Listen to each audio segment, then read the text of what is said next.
ગુજરાતની private medical કોલેજોમાં તોતિંગ fee વધારા મુદ્દે આજરોજ વિદ્યાર્થીઓ અને વાલીઓ દ્વારા ગાંધીનગર ખાતે આંદોલન। સરકાર વિરોધ સૂત્રોચ્ચાર। સરકાર ફી વધારો પાછો નહીં ખેંચે તો હાઈકોર્ટના દ્વાર ખખડાવવાની પણ તૈયારી।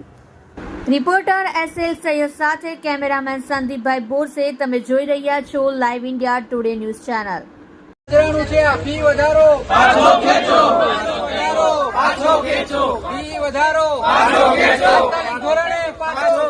તાત્કાલિક ધોરણે પાછો ખેંચો, પાછો ખેંચો, પાછો ખેંચો, પાછો ખેંચો, પાછો ખેંચો, ફી વધારો પાછો ખેંચો, ફી વધારો પાછો ખેંચો। FRC હાય હાય, FRC હાય હાય, FRC હાય હાય, FRC હાય હાય, પાછો ખેંચો, પાછો ખેંચો।